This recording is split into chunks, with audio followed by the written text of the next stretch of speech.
loyalty, courage and service to country by servicemen and women, past and present. Mr. Collins, can you please tell us how you came to join the Canon Garland Society?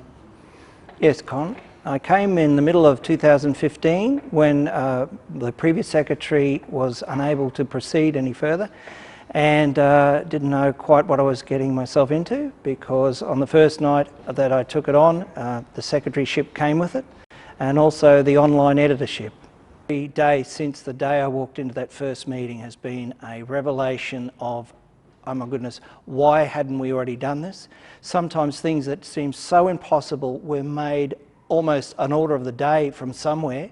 Along the journey, I can only point to the fact that there was somebody encouraging people that normally wouldn't care what this tiny little group of community volunteers wanted or would really desire. It was already being made clear that that's where we're all going to go together. Things like concerts that were extraordinarily large events in their own way came off with the most amazing passion. They were beautiful still to listen to, and I encourage anybody who sees this video to go see the Canon Garland Memorial video category on YouTube and enjoy some of the times that we were able to get great performers to give right from their bottom, from their toes upwards, and they still give me a thrill down the back of my neck. Along the way there has been things like meeting the Lord Mayor, who had decided somehow in City Council to declare the place that Canon Garland gave to Queensland, firstly as a national war memorial. He wanted to call it Canon Garland Place. In meeting him, we were able to take him to see Canon Garland's tomb.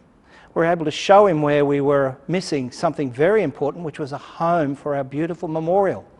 From that, we got to come and be engaging with Father Gary Harch and his people here at St Mary's, who had no problem with the idea of us being their new neighbour.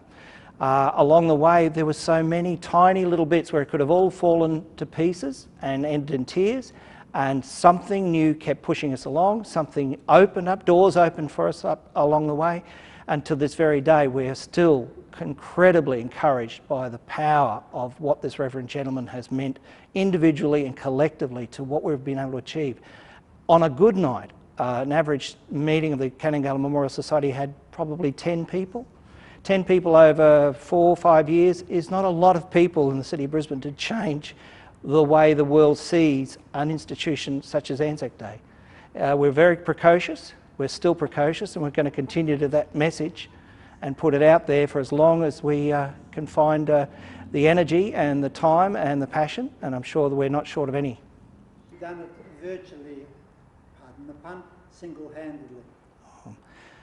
That's very kind of you to put it in that way.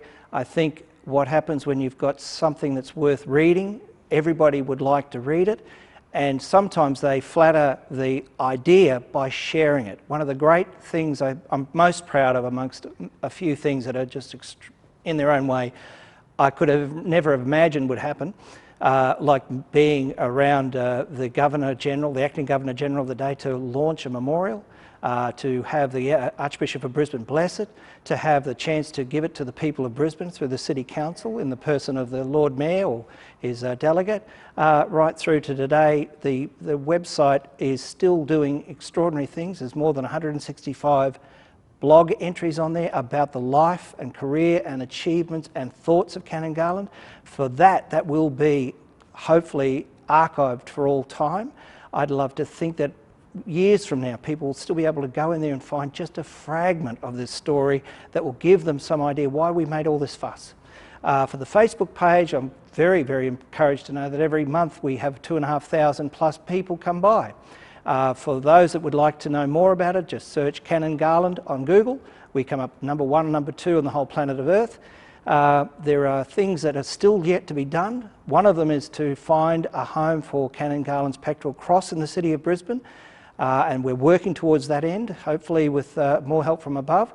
And the Canon Garland overpass out at Toowong, where there is a bicycle pedestrian overpass that has no name, is not important to anybody, but because where it goes is to Legacy Way, and comes out of ANZAC Park at Toowong and then leads onto Canon Garland Place, we think it has a case for the people of Queensland to